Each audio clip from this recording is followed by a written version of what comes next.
ba'dal. Assalamualaikum warahmatullahi wabarakatuh.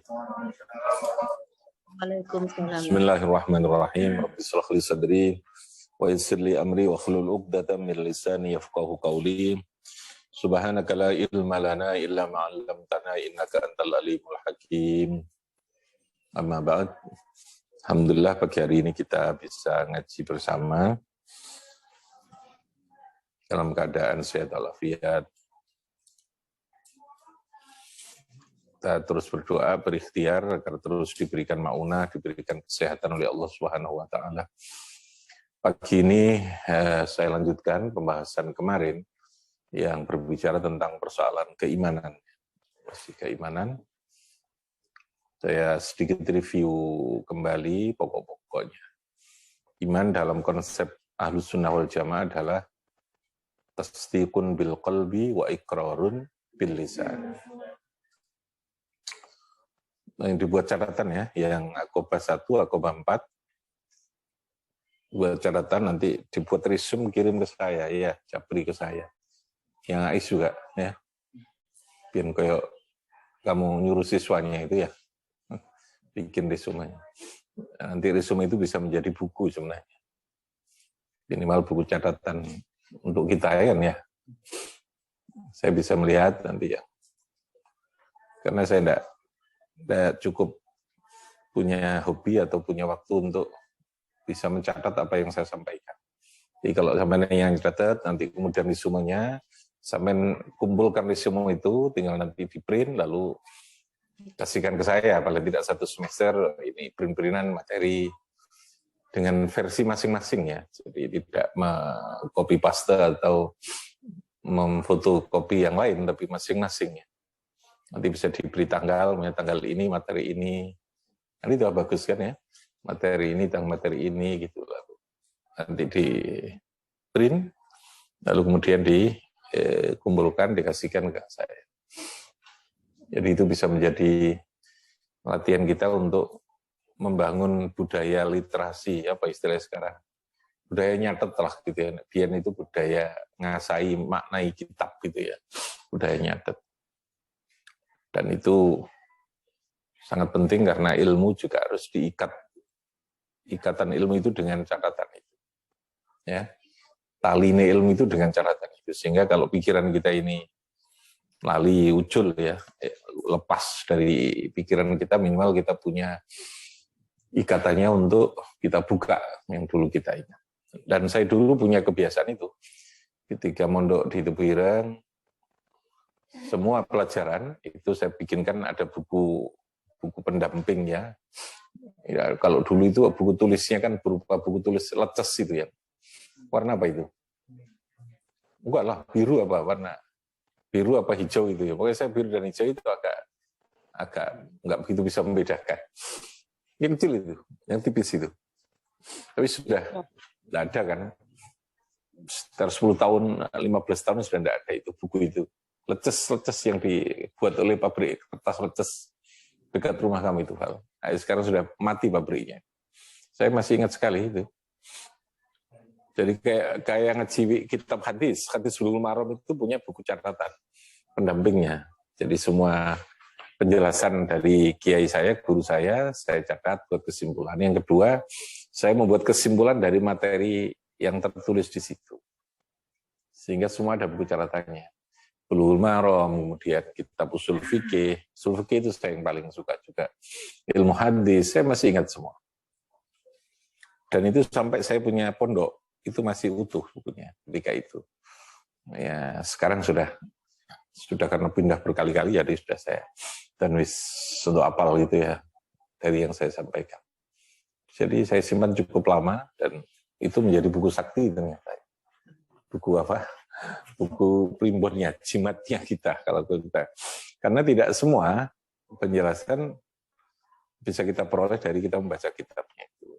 Yang menjelaskan karena semua kita pakai kan gitu ya. Kiai saya kan sudah baca kitab, lalu sudah punya banyak kesimpulan dan analisa, lalu di situ yang saya catat itu. Hampir semua mata pelajaran, termasuk faraid, termasuk ilmu mantek saya masih ingat ya. Ilmu fikih itu. Sehingga beberapa catatan saya masih ingat sekali dalam pikiran saya itu. Kalau dulu ngaji fikih itu ada istilah fakhsyul mukhalafah itu dalam bab sholat. Saya masih ingat Kiai Syuhada almarhum itu menjelaskan itu. Jadi ketika seorang imam dan makmum, seorang makmum berbeda gerakannya dengan imam. Yang ditoleransi itu yang seberapa. Lalu muncul istilah dalam fikih itu namanya fakhsyul mukhalafah. Artinya kalau perbedaan antara makmum dan imam itu sudah sangat buruk gitu ya, sangat jauh gitu, itu maka tidak bisa ditoleransi. Berarti harus mufaraqah atau batal itu salatnya makmum. Nah itu contohnya kayak gitu. Saya masih ingat. Terus termasuk hadis itu al-ma'u minal ma'. Ya, kalau diartikan al-ma'u utawi banyu iku minal ma'i saking banyu. Nah, itu kan bingung orang gitu ya. Ya. Ini Yakobah 1, Yakobah 4 ya, guru-gurunya. Ketika saya membaca itu secara tekstual tentu tidak bisa memahami. Tapi ketika Kiai saya menjelaskan al-ma'u utawi, jadi ada kalimat yang dibuat. Al-ma'u utawi wajibnya mandi jinabat, ay wujubul husli, itu kan. Minal ma'i ay min inzalil mani. Nah, itu kan kalimat yang dibuang itu sekian kalimat. Karena bahasa Arab suka begitu terkadang. Ada kalimat yang disimpan atau dibuang karena dianggap sudah bisa difahami. Dan itu keindahan sastranya ada di sana. Nah ini contoh tidak bisa kadang-kadang teks yang ada kita baca secara letterlock gitu, tapi membutuhkan penjelasan. Dan penjelasan itu kalau kita catat gitu ya, karena bisa jadi kita nanti membutuhkan itu gitu. Contohnya itu. Ya, kalau diterjemahkan letter al-ma'u minal ma' kan artinya banyu atau kok banyu, tapi sirat-siratan jadi nanti. Al-ma'u utai banyu iku minal ma'i saking banyuan. Oh, perkara air itu dia akan ngumpul dengan air, itu kan ngawur kan penjelasannya. Padahal yang dimaksud tadi apa? Bahwa wajibnya mandi jinabat itu karena inzalil mani, karena keluarnya mani. Al-mani yang kedua itu adalah maniun tadi. Ini contoh bahwa ada sekian teks yang ada di dalam kitab itu, termasuk hadis, apalagi dalam Al-Quran yang perlu penjelasan, yang penjelasan ini perlu untuk dicatat itu. Oke ya, saya teruskan kembali ke pokok bahasanya tentang tauhid, tentang akidah itu. Jadi kalau akidah dalam konsep aswaja itu prinsipnya iman itu tasdikun bil qalbi wa iqrarun bil lisan. Lalu ini yang menjadikan orang punya status yang disebut dengan mukmin. Jadi status mukmin itu isim fa'ilnya. Orang yang beriman. Iman itu bentuk masternya. Nama dari sebuah keyakinan itu namanya iman. Orang yang namanya apa? Mukmin. Kalau itu namanya mukminah. Itu namanya apa? Mukminatun. Tinggal kasih tak saja gitu ya. Nah, orang yang dikatakan mukmin itu yang minimal punya dua prinsip tadi ini. Tasdikun bil qalb wa iqrarun bil lisan. Lalu kemudian disempurnakan dengan wa amalun bil arkan. Ini tidak menjadi syarat sahnya iman, tapi ini melengkapi, menyempurnakan. Ya, menyempurnakan terhadap keabsahan daripada iman. Kemudian yang kedua, kita meyakini dalam keimanan itu pertama bahwa Allah zat yang menciptakan. Zat yang menciptakan. Allah zat yang bersifat absolut dalam semua sifatnya itu absolut. Absolut itu artinya permanen gitu ya, permanen. Dia tidak pernah bergeser, tidak pernah hilang, tidak ada awalnya, tidak ada akhirnya, dan tidak pernah hilang. Jadi kalau Allah punya sifat qadirun, zat yang maha kuasa, qadir, Allah itu adalah qadirun, zat yang maha kuasa, maka kekuasaan Allah itu bersifat permanen. Kalau Allah punya sifat ar-razzaq, memberi rezeki bagi Allah itu ya permanen. Tidak mungkin. Lalu Allah itu menyetop rezeki itu tidak mungkin. Rezeki itu pasti diberikan. Apalagi lalu Allah sudah berfirman di dalam Qur'annya yang memberikan penjaminan itu. Wa ma min dabatin fil ardi illa 'alallahi rizquha. Itu penegasan atas sifat ar-razzaq Allah itu. Gusti Allah itu maha memberi rezeki. Makanya Tidak boleh ada orang yang meragukan aku iso mangan apa gak. Itu saja ini sudah menyalahi akidah itu ya. Engko aku iki nek rabi kira-kira iso ngekeki mangan bojoku apa gak. Iso ngekeki mangan anakku apa gak. Ya, kalimat seperti ini sebenarnya bisa melukai terhadap keyakinan tadi ini. Melukai, murah. Harus yakin bahwa Allah memberi rezeki. Tapi rezeki itu bentuknya kayak apa? Lalu berapa wujudnya? Kapan dia datang? Itu urusannya Allah. Yang memberikan sepenuhnya, yang punya hak sepenuhnya memberikan kepada kita kepantasan tadi. Karena di sini ada hukum, ya fa'alu ma yasha, wa yarzuqu ma yasha. Ma yasha itu rezeki. Tapi tentu Allah itu ar-razzaq. Setiap makhluknya ini sudah dijamin rezeki itu. Tapi seberapa rezeki itu, kapan rezeki itu diberikan, itu sekali lagi Allah yang paling tahu, Allah yang paling ngerti, paling bijaksana untuk memberikan ukuran-ukuran, ya, memberikan rezeki itu dalam bentuk apa, kapan, seberapa kepada kita. Makanya kita tidak boleh mendikte, itu tidak boleh. Bahwa orang punya perencanaan itu boleh. Tapi perencanaan itu jangan sampai lalu mengunci diri kita. Seakan-akan Tuhan harus kita kotak dengan keharusan memberikan apa yang kita rencanakan. Itu kesombongan itu ya. Orang bikin planning, bikin perencanaan itu boleh dan harus ya.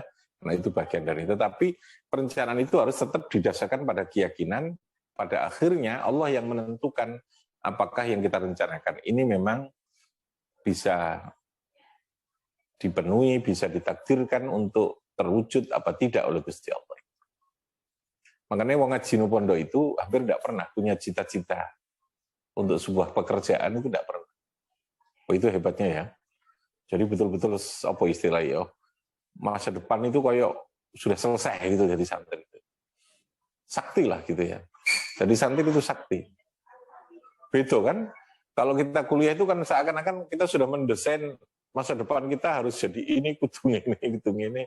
Kok nek iki aku mesti dari dokter kok mesti soge, urutannya mesti ngono. Nek soge kok aku iso ngene.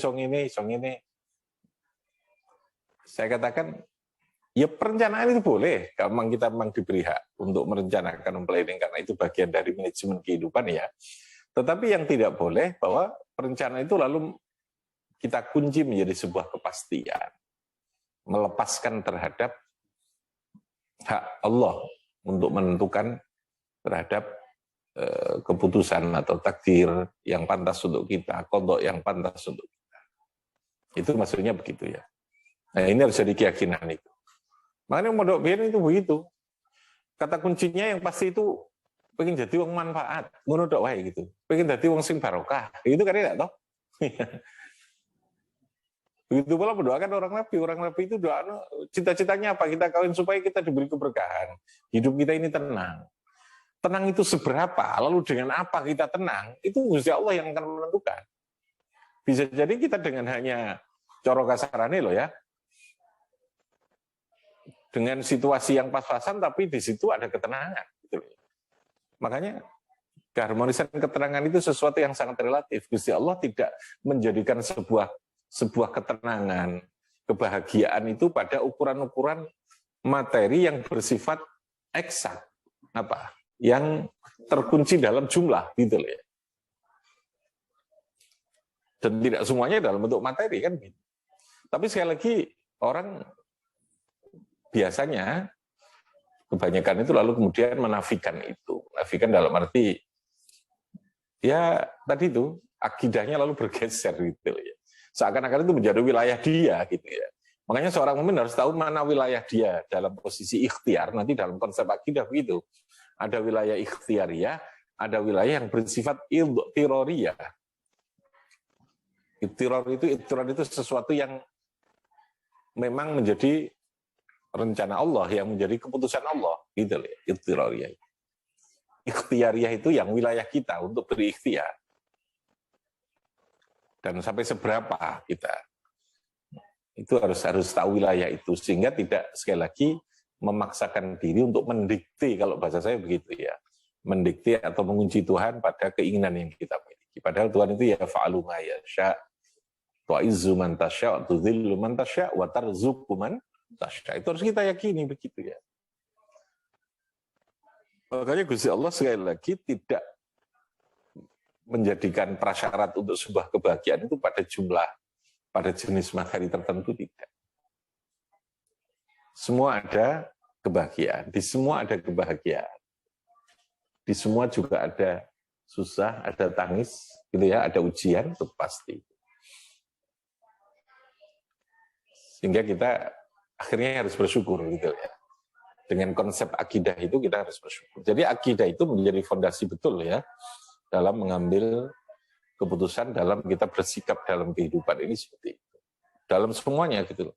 Dalam kehidupan pribadi, kehidupan berorganisasi, kehidupan bernegara, bermasyarakat, berkeluarga, berteman gitu ya.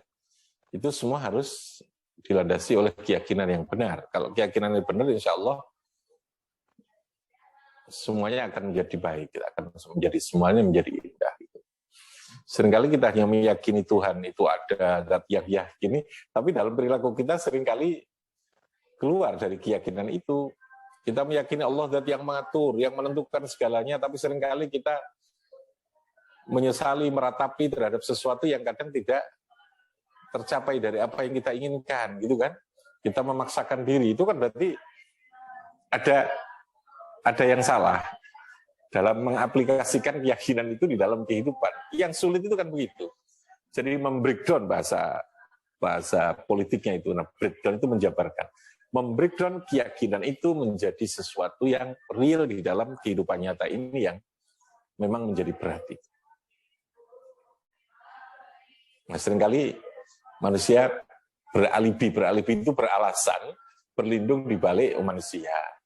Ini maklum ya, kalau dia masih menyadari begitu tidak apa-apa, terus kembali gitu ya. Setelah kemudian ya Allah, kuloniku pun salah sangka datang panjenengan, umpamanya kita sudah tidak sepenuhnya meyakini apa yang seharusnya kita yakini tentang panjenengan ya Allah, karena kami itu lemah. Ya, nah, kalau begitu nggak apa-apa gitu, balik lagi gitu. Ya sekali tempo kita lalu kemudian merasa gelo, merasa ini, merasa meratapi dan bahkan mempertanyakan hidup, untuk apa saya hidup, itu kan sebenarnya sudah keluar dari keyakinan yang sesungguhnya kan, apa dia hidup itu. Oh, suruh sak melawasi sih, untuk apa itu hidup. Itu sudah melukai kehidupan. Makanya sekali lagi ada wilayah ikhtiariyah, ada wilayah apa? Iltiroriyah, nanti kita yakin. Jadi ini nanti akan saya jelaskan berikutnya. Kita kembali kepada konsepnya. Allah dengan segala sifatnya bersifat absolut. Bersifat apa? Absolut. Kalau Allah itu Al-Hadi, maka Allah senantiasa pasti akan memberikan petunjuk kepada kehidupan. Itu berlaku sampai nanti di akhirat. Ar-Razzaq itu berlaku sampai di akhirat. Tidak kalau lalu di dunia, tidak. Ar-Rahman, Ar-Rahim itu berlaku untuk semua. Kalau Ar-Rahman bersifat universal kepada siapapun. Ar-Rahim hanya berlaku di akhirat. Ulama memahaminya begitu. Kasih sayang Allah itu, yang Ar-Rahim itu, yang di akhirat nanti sudah darul jaza, pembalasan. Sehingga yang diberikan kasih sayang itu yang memang layak untuk diberikan kasih sayang. Di akhirat sudah tidak ada darul amal. Di sana tidak ada sholat. Di sana tidak perlu ngaji. Ya, ojo keserkepan gitu. Suaraku ngaji terus saya gitu. Wis gak ono. Apalagi ngaji amsilah kayak gini, maca agak huruf al-jari wis gak ono. Swarga itu sudah tinggal apa yang kita inginkan, yang kita pikirkan itu sudah langsung terpenuhi oleh Gusti Allah. Nah, itu bedanya seperti itu. Jadi sekali lagi kembali bahwa sifat Allah itu bersifat kamaliyah, bersifat mutlak, bahwa sifat Allah itu bersifat. Yang kedua, kemarin saya katakan kalau ada penyebutan sifat Allah secara bahasa itu sama dengan apa yang menjadi sifat manusia, maka itu sangat berbeda. Konsep dasarnya tetap apa? Mukhalafatun lil hawadis. Jadi ulama kita, ulama Ahlus Sunnah itu sudah membuat garis pagar yang kuat bahwa sifat Allah, Allah dengan zatnya, Allah dengan sifatnya, ini mukhalafah. Mukhalafah itu berbeda. Lil khawadis, khawadis itu sesuatu yang baru. Semua yang diciptakan oleh Allah ini namanya hawadis. Ya. Semua al-kainat, semua makhluk ini, al-kain itu yang ada ini, semua makhluk, semua hawadis, semuanya ini hawadis. Semua diciptakan. Makanya ketika ada bahasa manusia ini menciptakan baju, gawe baju. Gawe ini baju manusia dengan gawe ini Gusti Allah berbeda. Allah menciptakan manusia, berbeda dengan ketika manusia menciptakan atau membuat rumah. Paham ya?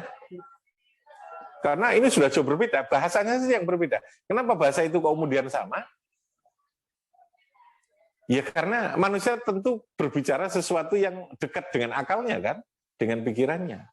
Makanya kenapa Allah di dalam Al-Quran kadang juga membuat bahasa, yang bahasa itu punya kemiripan dengan bahasa kehidupan manusia. Karena itu mendekatkan supaya manusia itu gampang paham. Tapi dia harus paham, manusia harus paham bahwa substansinya itu beda gitu. Yadullah fauqa aydihim, itu bahasanya kan sama toh. Yadun, tangan, kemarin saya jelaskan. Tapi substansi yang dimaksud tangan itu apa? Kekuasaan. Kalau ulama salaf memahaminya begitu, ulama mutaakhir memahaminya adalah qudraturullah. Kalau ulama salaf itu yadullah ya yadnya Allah. Substansinya berbeda gitu ya. Allah Maha Kuasa, menungso punya kuasa. Presiden kuasa, bupati kuasa. Kuasanya ini dikuasakan gitu ya. Substansinya begitu. Kita ini bisa melihat karena diberi hak untuk melihat.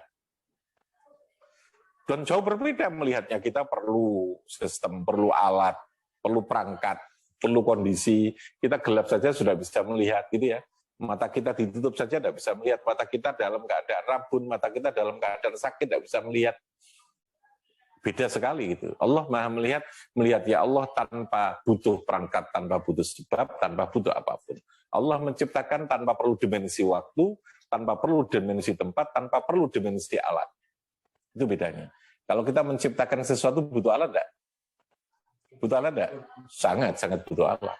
Kayak kelambi butuh jahit, butuh ini, kayak rumah butuh ini, butuh waktu juga. Allah tidak perlu dimensi waktu itu. Kalau lalu kemudian Gusti Allah itu menciptakan langit dan bumi, dalam Al-Quran dikatakan fi-sittati ayyamin. Kalau Allah lalu kemudian menciptakan manusia itu dalam waktu 9 bulan pada umumnya, gitu, itu bukan lalu Allah itu butuh waktu itu, tidak.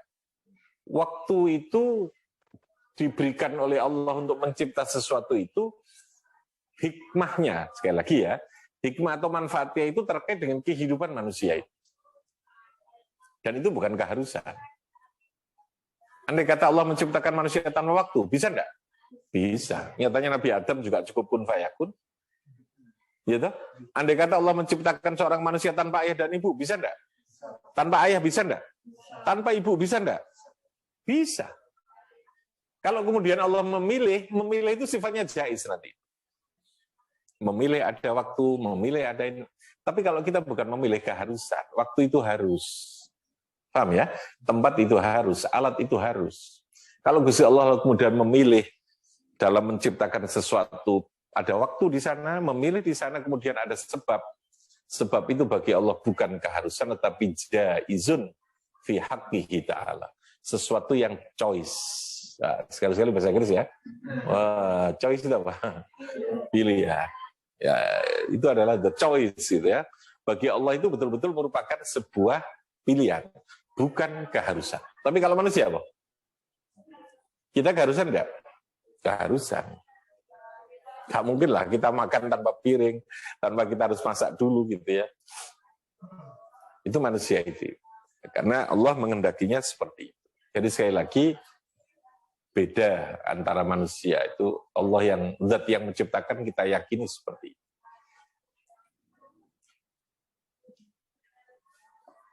Ya, dulu saya ngajar pertama kali itu ngajar akidah, makanya untuk paham gitu ya. Kitabnya namanya Khusunul Hamidiyah itu. Nah, itulah awam. Keluar aliyah disuruh ngajar adik kelas di aliyah itu. Jadi diulang adik EDW, adik aliyah tebirung dulu kan gede-gede itu. Berengosen aja. Di sekolah itu berengosen. Banyak lebih tua dari saya. Sekarang banyak anaknya, banyak yang di sini dulu saya ulang itu. Boleh. Bahkan ada yang sudah ngancam. Aku nih anak ngolek. Pak Ye Junaidi itu punya pondok, nanti saya pasti pondokkan di sini. Akhirnya dipondokkan betul di sana, di Aqaba 4 kan. Dia sudah bilang, cek sekolah ini loh, cek diulang wis nadar. Aku nanti anak, saya punya pondok, dia akan pondokkan anaknya di tempat saya. Ya saya tahunya kemarin dia bilang, asli ini kulo riyen niku waktu jenengan ulang pun kulo mikir, pokoknya jenengan di pondok, anak kulo pondok teng jenengan. Wah, cek suwe nih om mikir. Jadi cek sekolah cek suwe. Yang tanya apa suruhan itu? Namanya Khairul itu dia bilang. Indah ini sejak durung jelas bojone sapa itu. Bukan hanya durung jelas anak, tapi bojone sapa itu durung jelas wis inden dhisik ya. Ya, Gusti Allah takdirkannya begitu. Saya memang suka apa ya istilahnya, mulang itu sudah dari dulu sanawiyah kayak gini nih. Sambil sekolah gitu, adik kelas yang kelas 1 saya ulang di kamar itu. Jadi kayaknya sudah ditakdirkan untuk hobi ini ngulang gitu, hobi ini ngulang. Pakai papan kecil yang hitam itu pakai kapur tulis itu di kamar itu tempelkan di kamar kecil gitu. Ulang terus ngulang di pondok terus guru saya tahu, kiai saya tahu disuruh ngajar di sekolah gitu. Kiai saya tahu saya disuruh jadi kepala sekolah. Terus begitu. Saya tidak pernah membuat target dalam hidup itu. Saya jadi guru, enggak. Pokoknya saya senang ngulang, ya ngulang, gitu aja. Pengen belajar, ngulang. Pengen ini, ngulang. Jadi kepala sekolah juga enggak, sama saya tidak punya keinginan. Ya, ditunjuk kepala sekolah, saya lakukan yang terbaik. Ya, ada DPR, ada tiba-tiba ada partai politik, suruh bikin partai oleh kiai saya di NU, ya bikin saja begitu. Jadi enak sebenarnya. Hidup saya sudah menjalani proses kehidupan itu tanpa sebuah target. Makanya saya tidak suka kalau lembaga pendidikan itu sudah memasang badan seakan-akan bisa mendesain anak Anda nanti akan menjadi ini kalau keluar dari sini, ini enggak. Ya, enggak boleh. Maksudnya saya bilang, enggak, itu kemelindi namanya. What the meaning kemelindi? Nah, kemelindi itu megaya, seakan-akan kita masuk pada wilayah Tuhan yang itu menjadi hak prerogatifnya Allah. Masa depan itu urusan Allah. Yang kita lakukan di sini adalah pokoknya ngajari sing terbaik. Arek kita ulang sing api, diilmoni, diberi pendidikan yang baik, dia menjadi apa itu nanti jadi apaan itu sudah urusan Gusti Allah. Yang kedua urusan kondisi kebutuhan yang dia miliki. Momentum dia apa gitu. Makanya prinsip kita jangan jadikan ketika Anda mendidik, jangan jadikan anakmu yang kamu didik itu menjadi botol. Jangan jadikan dia menjadi kendil. Tetap biarkan jadi tanah liat. Biarkan jadi tanah liat. Tapi tanah liat itu siap untuk menjadi apa saja. Gitu. Anda hanya punya kewajiban untuk persiapkan anakmu. Untuk menjadi siap dijadikan apa saja oleh zamannya. Gitu. Karena zaman kita nanti berbeda. Paham ya? Dulu kita mimpi kalau anak itu jadi dokter. Sekarang orang sudah tidak mimpi lagi, sudah bergeser. Ya kan? Dari polisi gitu. Sekarang sudah bergeser. Sekarang jadi apa? Jadi pedagang online. Sudah berubah lagi. Jadi reseller, apa istilahnya? Itu kan dodolan lewat online, punya toko. Dulu kan punya ini gitu. Yang kita harus lakukan itu apa? Beri dia keilmuan, beri pokoknya difahamkan gitu ya. Diulang sing api. Pinter saja kita tidak boleh kok. Pinter no arek itu loh. Kita mikir pinter no arek itu tidak boleh. Yang pinter itu Gusti Allah. Ya. Kita ini kewajibannya pemulang. Pinter arek itu apa jadi Gusti Allah. Dan wis diulang dan belajar tenan ya mestilah dia akan paham itu pinter. Tapi lalu seberapanya, lalu pinternya kayak apa itu urusan Gusti Allah. Sehingga kita tidak melampaui batas otoritas kewenangan kita. Ada enggak dalam ayat Al-Quran kita harus memintarkan murid kita? Yang ada itu apa? Mulang. Mulang itu menyampaikan ilmu. Ya, ajarkan ilmumu. Jangan bukan pinter no muridmu, enggak ada begitu. Ajarno sing tenanan, ajarno dengan doa ditungakno. Lho wis tenanan kan otomatis tau gitu loh ya. Pinter itu otomatis. Apalagi perintah untuk jadikan murid itu menjadi dokter, enggak ada begitu. Sekolah lalu kemudian menampilkan begitu, enggak perlu. Kita ini ada keyakinan. Sekolah ini, lembaga ini kita bangun dengan keyakinan yang benar, dengan akidah yang benar. Jangan sampai kita punya lembaga sekolah, lembaganya saja akidahnya sudah tidak benar.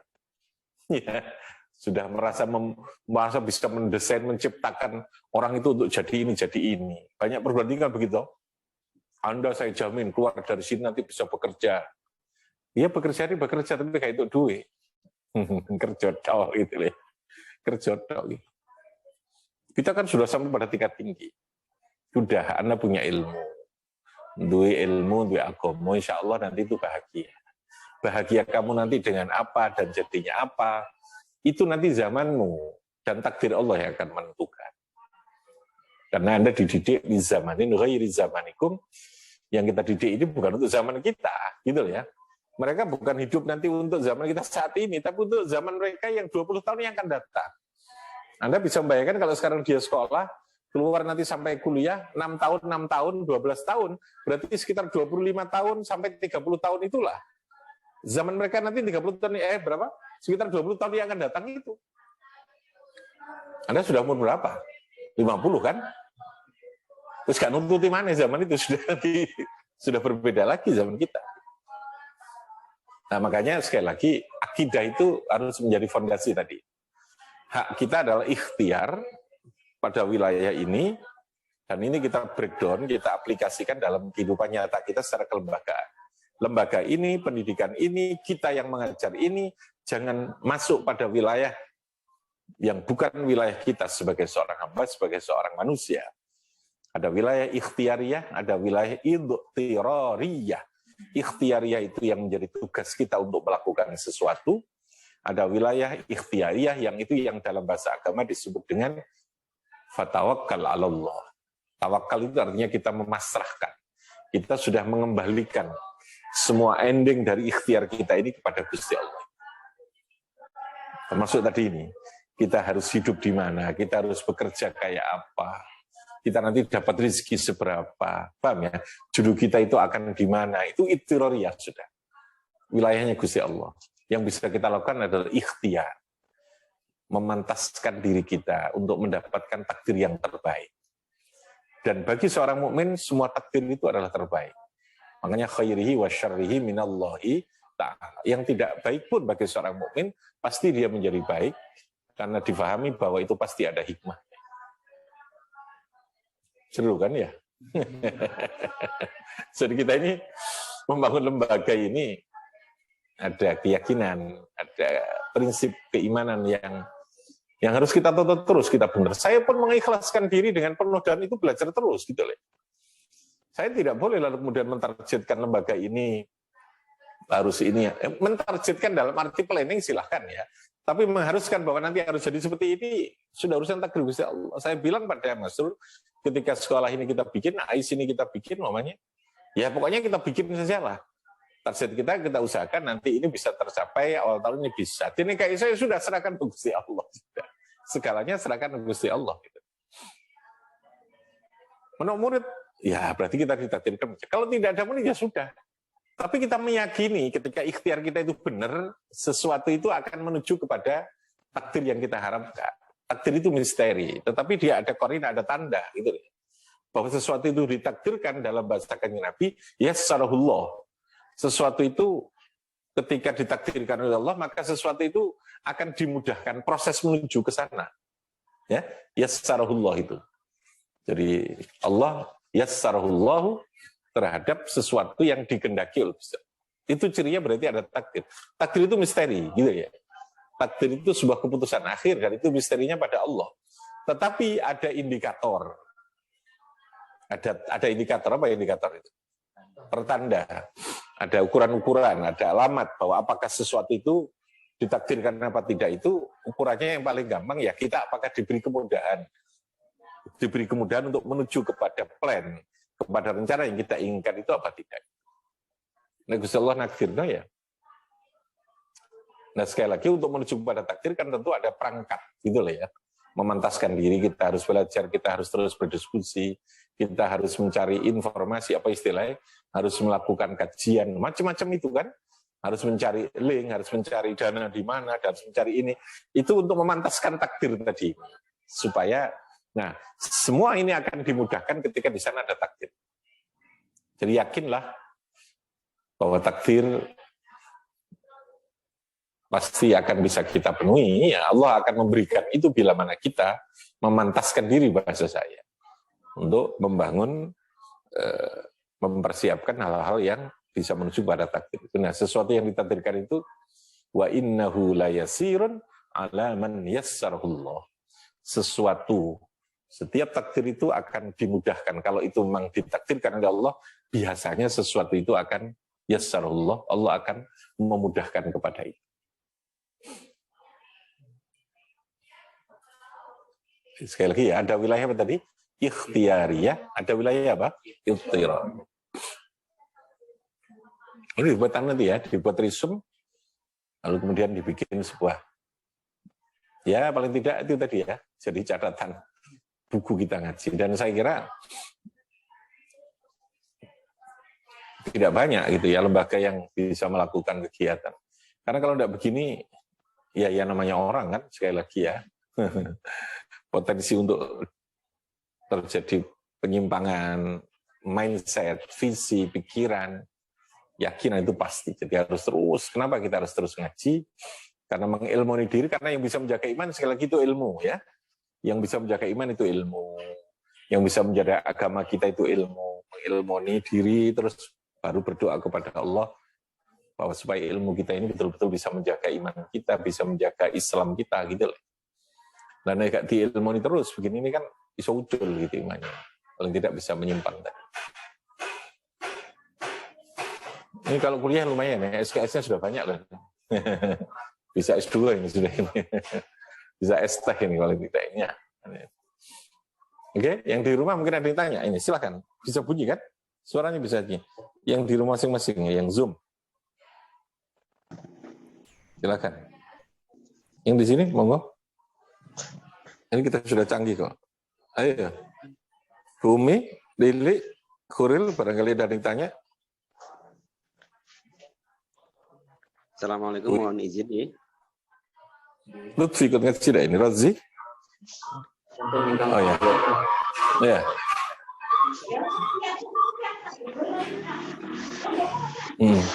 Assalamualaikum. Apa ditulis kalau memang tidak bisa bunyi soal? Punya? Bisa apa? Silakan. Siapa? Assalamualaikum.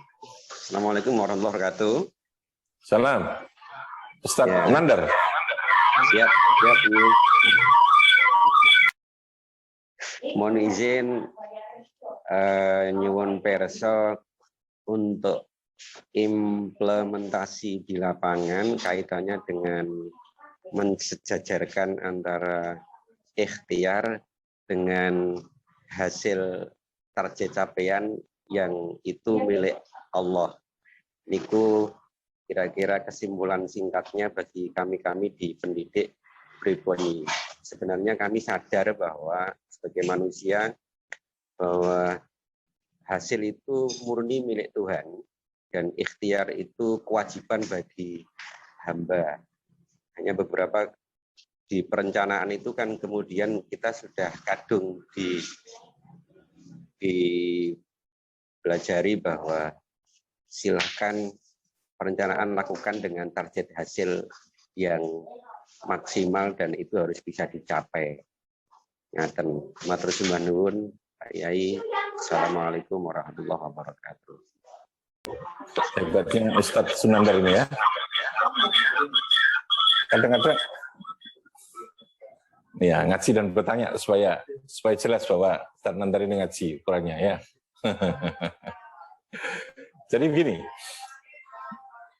seringkali karena kita yang tidak terlalu merelakan diri ya, ketika ada kegagalan dari yang kita rencanakan, lalu kemudian kita menyalahkan takdir atau kita menyalahkan. Jadi yang harus kita evaluasi ketika sebuah target perencanaan itu tidak tercapai, itu adalah proses dari sebuah pelaksanaan atas perencanaan itu. Jadi kalau kita dalam manajemen itu ada ukuran, ada kisi-kisi lah ya, yang menjadi ukuran bagaimana sebuah proses harus kita lakukan, target-target untuk bisa kita capai dengan ukuran-ukuran standar kinerja atau kerja tertentu, maka evaluasi itu yang harus kita lakukan. Bahwa lalu kemudian pada finishingnya kita merasa bahwa itu sudah kita lakukan yang terbaik, lalu tidak seperti yang kita harapkan, maka kita harus mengambil keyakinan bahwa pada saat seperti itu kita menyadari sepenuhnya bahwa di sana ada takdir tadi. ada takdir itu. Jangan takdir dulu gitu loh ya. Jangan orang berbalik, seringkali justru takdir ini dibuat sebagai alibi kan. Proses standarisasi terhadap proses, kisi-kisi terhadap proses, tahapan-tahapan itu tidak dilakukan dengan maksimal, tapi dia sudah mengambil sebuah kesimpulan ketika gagal, lalu kemudian menyalahkan sebuah takdir. Tidak boleh. Contoh, ketika kita berada di jalan, kita ugal-ugalan, atau kita ini, apa istilahnya, denger, sepedaan ngono gak begitu lalu kemudian tidak memenuhi terhadap standar protap di jalan lah gampangannya. Tiba-tiba lalu kemudian sepedane gak serius atau gak konsentrasi dapat, tiba-tiba kecelakaan. Kita tidak bisa menyimpulkan bahwa itu sepenuhnya karena takdir. Tidak bisa, takdir itu pasti ada, tapi kita punya sebab yang sangat kuat untuk menjadikan tidak terpenuhnya keinginan kita untuk selamat itu. Jadi sekali lagi, apa ukurannya ikhtiar? Bahwa ikhtiar itu sudah terpenuhi, ya Anda harus membuat semacam standarisasi, ukuran-ukuran terhadap bagaimana ikhtiar itu dilakukan. Kayak tadi ini, kalau kita lewat di jalan, ya standarisasi orang berlalu lintas itu apa? Itu penuhi dulu. Gitu ya. Baru kemudian kita berbicara dini wis ngono, kemudian kecelakaan, berarti di sana ada kekuatan takdir yang tidak bisa kita hindari. Paham ya? Nah, itu yang dimaksudkan seperti itu. Tapi kita memang meyakini semua yang terjadi itu karena takdir Gusti Allah. Tetapi orang tidak boleh sekali lagi beralibi itu beralasan ya, menggunakan takdir itu untuk tidak melakukan sesuatu secara prosedural. Saya katakan, prosedur itu wilayahnya ikhtiariyah. Paham ya? Nah, ketika kita ditakdirkan sekali lagi, prosedur itu akan dimudahkan. Prosedur itu, tahapan itu akan dimudahkan. Wa innahu layasirun, indikator bahwa di sana ada takdir itu, ketika kita diberi kemudahan untuk melakukan semua tahapan, semua prosedur, ya, semua yang kita lakukan dalam persiapan itu diberi kemudahan, berarti di sana ada takdir. Tapi itu pun kita tidak bisa memastikan. Ini kok akhirnya tidak, itu berarti ya, disitulah takdir. Takdir itu finishing dari akhir dari sesuatu yang kita lakukan. Itu yang dimaksudkan kayak begitu. Nah ini kalau mengukur gampangnya begitu. Pada wilayah ikhtiariyah itu semuanya terukur, bisa kita rencanakan, bisa kita lakukan. Lalu kemudian pada finishingnya, di sanalah takdir Gusti Allah itu kita lakukan. Contohnya ya, kita dalam kondisi pandemi kayak gini, kita menjaga diri dengan maksimal, kok dini lalu Gusti Allah itu menakdirkan kita masih terkena virus itu, berarti di sana ada takdir. Di sana ada takdir, oh kita memang terkena itu. Tapi sebelum masuk ke takdir kan ada wilayah ikhtiariyah tadi itu kan. Karena takdir itu sekali lagi misteri. Yang menjadi tidak misteri itu adalah prosesnya, gitu ya. Takdirnya itu apa? Misteri. Gitu. Artinya takdir itu keputusan, gampangannya begitu ya. Keputusan itu misteri, artinya sesuatu yang tersembunyi, Allah yang tahu, karena itu finishing ada di Allah. Tetapi proses ikhtiarnya adalah sesuatu yang bisa kita rencanakan, bisa kita ukur, dan itu tidak lagi persoalan misteri, tapi itu betul-betul sesuatu yang bisa kita planning dengan baik. Oke, Pak Nandar, itu masih ada? Silakan. Yang Pak Yai dari rumah atau yang dari sekolahan ya? Pak Yai Parang Tanglet. Assalamualaikum.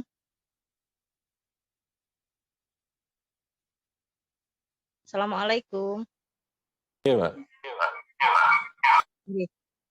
Pak Yai, saya mau tanya, adakah amalan khusus untuk menerima setiap takdir yang diberikan Allah? Misalkan kita bisa legowo gitu loh, bisa legowo untuk menerima takdir dari Allah.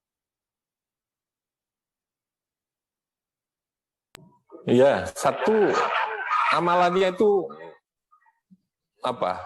Mengilmoni diri dengan keyakinan yang benar. Misalkan doa ya, atau apa? Mengilmoni diri. Ya sudah.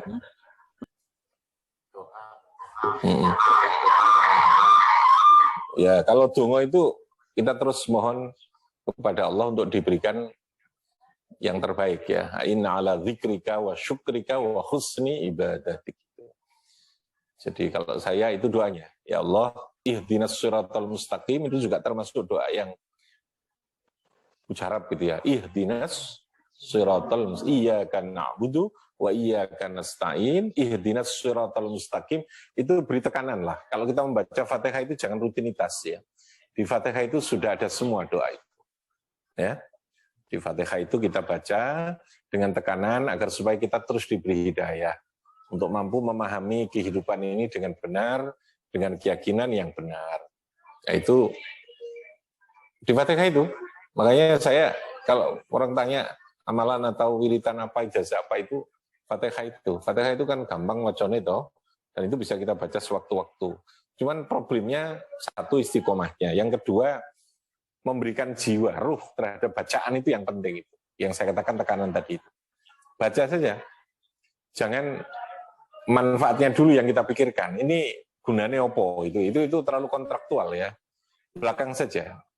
Yakinlah bahwa Allah itu pasti akan memberikan yang terbaik kepada kita ini. Meskipun terkadang melalui sesuatu yang kadang kita tidak suka itu. Ya itu tadi yang kedua. Jadi satu, takdir, pemahaman terhadap takdir, terhadap akidah itu harus diilmoni. Yang kedua, kita mohon kepada Allah, ilmu yang kita peroleh itu betul-betul mampu untuk membentengi terhadap keyakinan kita tadi. Nah, amalannya apa? Ya, kalau di Aqobah ini standar amalannya yang kita rutinkan yaitu bacaan Fatihah itu. Lalu kalau kita mau doa ya tadi, ya Allah, berikan kami pertolongan untuk terus bisa syukur, bisa zikir, bisa menjadi hamba-Mu yang terbaik. Terjemahnya itu, Inna ala zikrika wa syukrika wa husni ibadatik. Wa husni ibadatik atau ibadik. Ya, ada yang baca ibadik, kalau ibadik itu jadi terbaik hamba-Mu. Ibadatika berikan terbaik untuk beribadah kepada Kamu. Untuk beribadah kepada Kamu. Ihdinas siratal mustaqim, saya kira sudah mencakup semua. Siratal ladzina, penekanannya di situ. Berikan kami petunjuk. Berikan kami petunjuk untuk petunjuk yang terbaik.